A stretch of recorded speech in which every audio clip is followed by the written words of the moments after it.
देख रहे हैं वर्ल्ड स्वराज न्यूज। बोलो गौ माता की जय। गावो विश्वस्य मातरः है। एक इसी चीज़ को चरितार्थ किया हमारे एक किसान बंधु ने, जो आज किसी परिचय के मोहताज नहीं है। वो खेती कर रहे हैं, गौ आधारित खेती कर रहे हैं। इन्होंने अपने यहाँ पे एक छोटी गौशाला खोल रखी है। आज किसान परेशान क्यों है? आज किसान परेशान इसलिए है क्योंकि उन्होंने अपनी गौ माता को घर से बाहर विदा कर दी। जिन जिन किसान बंधुओं ने गौ माता को घर से बाहर निकाली वही आज परेशान है। आप क्या देख सकते हो आप। इन्होंने अपने यहाँ गौ माता का पालन किया है। उसी गौ माता के गोबर गौमूत्र से सारी खेती करते हैं जैविक तरीके से। इससे दो फायदे हैं, किसान को मुनाफा है। आज किसान आत्महत्या क्यों कर रहे हैं? किसान आत्महत्या कर रहे हैं, इसका कारण है रासायनिक खाद। सबसे महंगा खाद डालते हैं, उसमें दवाई डालते हैं। और यहाँ पे क्या होता है, सब शून्य। गौमूत्र है, गौ माता का दिया हुआ गोबर है। इससे जीवामृत बनाते हैं, घनामृत बनाते हैं, कीटनाशक दवाई बनाते हैं, इसका छिड़काव करते हैं, उससे फसल उत्पादन करते हैं। अब हमसे बात करते हैं, इनसे आप चर्चा करते हैं। अभी हम खड़े हैं ग्राम जिनवाना में, श्रीमान अशोक जी खेरे जी के परिक्षेत्र में। जय गौ माता जी। जय माता। आप कब से जैविक खेती कर रहे हो? जैविक खेती प्रारंभ वैसा जैविक खेती का विषय लेके तो मैंने 1996 से की। और उसके पहले भी गोबर की खाद का उपयोग हम, जब से मैं खेती में 1976 से जुड़ा हूँ तभी से हम उसका खाद का उपयोग कर रहे हैं। और तब से लगातार आज तक जैविक खेती कर रहे हैं। 2002 में भी जैविक खेती की, उसकी मार्केटिंग भी करी लगातार, फिर वृक्षारोपण भी करा बहुत।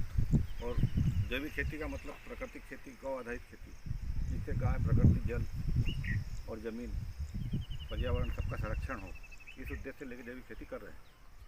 जैविक खेती मानव स्वास्थ्य के साथ साथ धरती के भी जितने भी जीवांत हैं उन सबका भरण पोषण करती है। और जैविक खेती में ऐसी चैन जुड़ती है कि जो सब एक दूसरे का जीवन चक्र में एक दूसरे का सहयोग करते हैं। और रासायनिक खेती में नहीं, आप हम आपसे प्रश्न पूछ रहे हैं, आपके मन में ऐसा क्या प्रश्न उठा कि मैं जैविक खेती करूं? आपके सब पूरे बांधव तो जो पूरे जो गांव है, जिनवाना गांव है, यहाँ सभी रासायनिक खेती करते हैं, अधिक उत्पादन लेते हैं। आपके मन में उससे वो नहीं आया कि मैं अधिक उत्पादन लूँ, जैविक खेती में क्यों पढ़ूँ, मैं उसमें उत्पादन कम होगा? ऐसा क्या लगा कि आप जैविक खेती कर रहे हैं? आप जैविक खेती जैसे 4 गुणधर्म होते हैं तो उसमें जो सतोगुण है, जैविक खेती सतोगुण की जननी है। और जैविक खेती से कभी आदमी कितने भी सुख सुविधा में, भोग में, इन विषयों में लिप्त नहीं होता।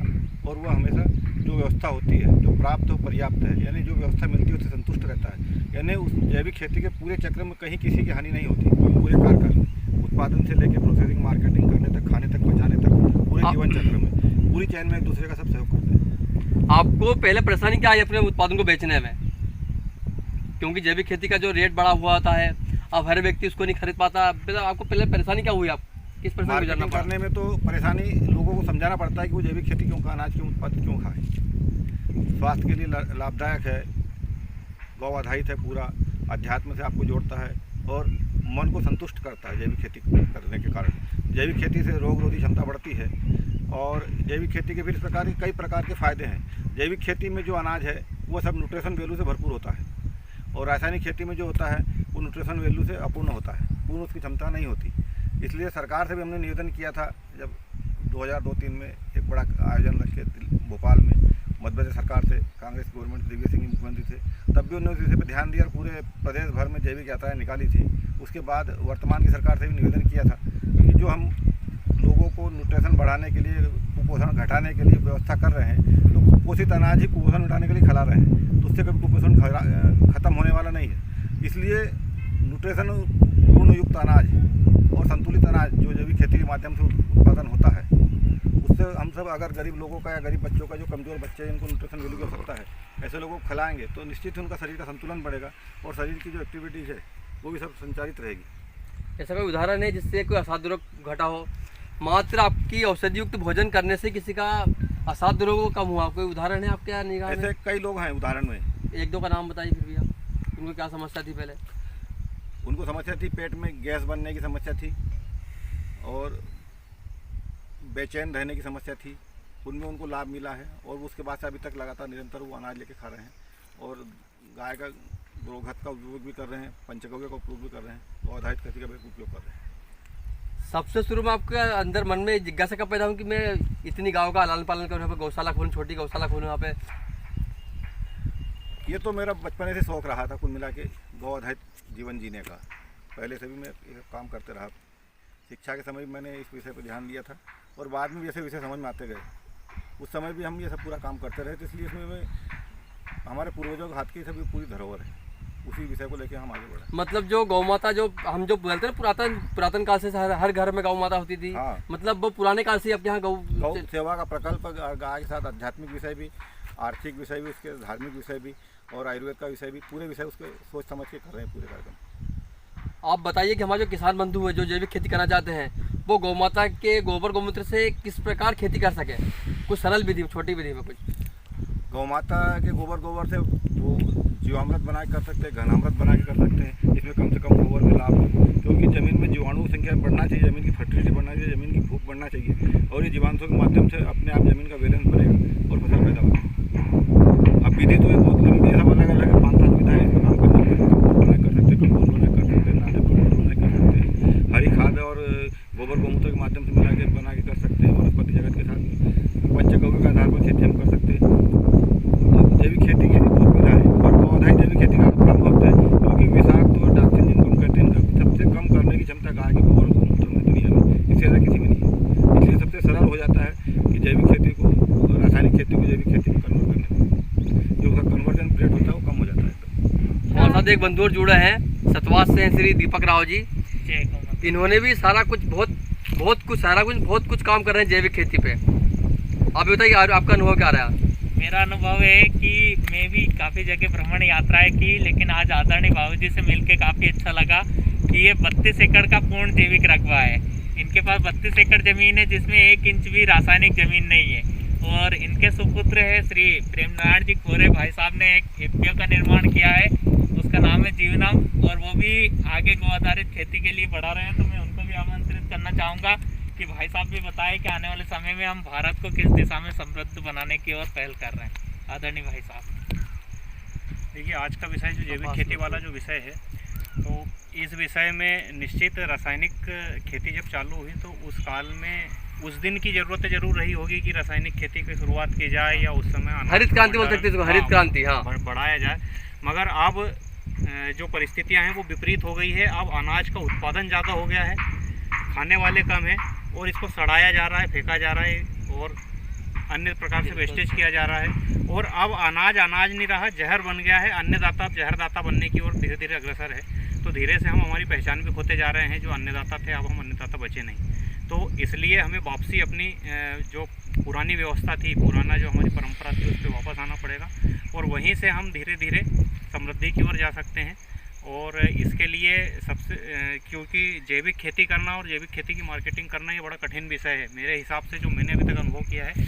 निश्चित इसको कर सकते हैं, ऐसा नहीं है कि नहीं कर सकते, मगर इसमें सामूहिक प्रयासों की ज़रूरत है और थोड़ा सा धैर्य रखने की ज़रूरत है। इसलिए इसको आप सामूहिक रूप से एफपीओ के निर्माण करके या आपसी समितियां बना करके और साथ में मिलके इसका उत्पादन करें, साथ में मिलके मार्केटिंग करें और कोशिश करें कि भारत के अलावा बाहर एक्सपोर्ट पे जाए। और एक्सपोर्ट पे जाएगा तभी हम इसमें फ़ायदा उठा पाएंगे, क्योंकि 70% किसान हैं और 30% खाने वाले हैं। तो किसी भी स्थिति में किसान अगर समृद्ध होना चाहता है तो उसे बाहर का जो मार्केट है, इंटरनेशनल मार्केट, उस पर अपना ध्यान केंद्रित करना पड़ेगा और सामूहिक प्रयासों से उसके तक पहुंचना पड़ेगा।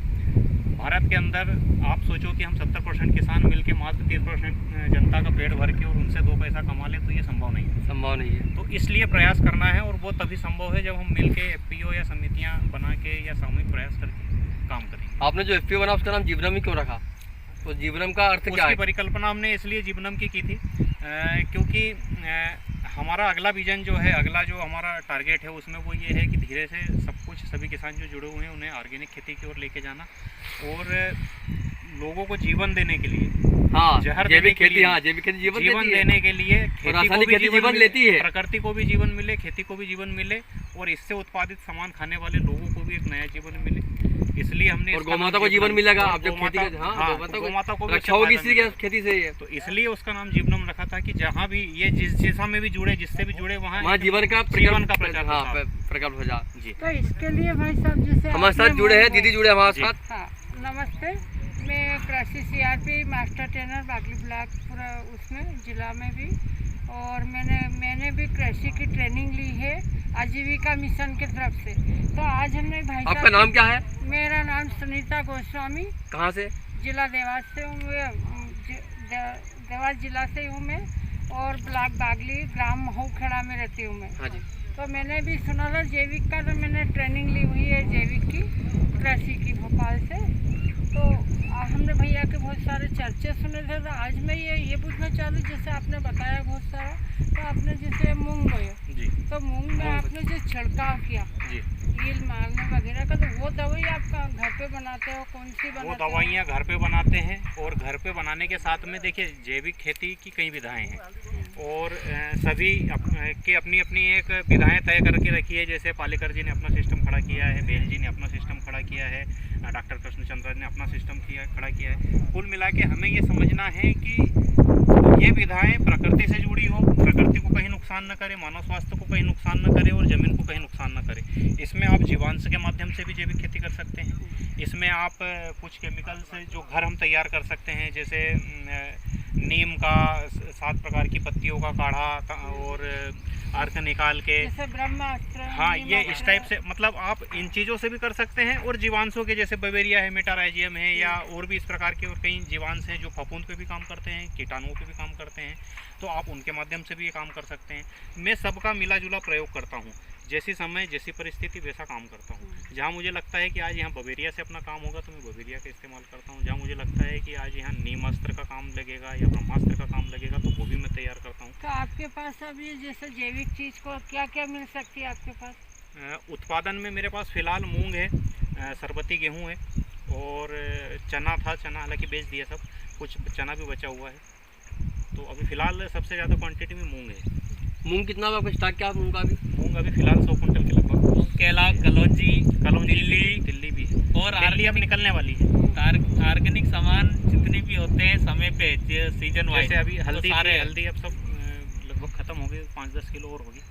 तो इस प्रकार से चलो बहुत बढ़िया भैया, आपसे मिलके हमको बहुत खुशी मिली, जी। और हमको आपसे बहुत कुछ सीखने को भी मिला कि आपने बहुत अच्छे मूंग वगैरह सब अच्छे जैविक है, हमने आंखों से देखा। आप तो आपका बहुत बहुत धन्यवाद जय गौ हमारे माता साथ की। जुड़ने के लिए। बोलो गौ माता की जय, बोलो माँ, क्योंकि ये शब्द जो जीवन को बचाएगा, यही जीवनम का साक्षात रूप दे पाएगा, साकार रूप देगा जीवनम को।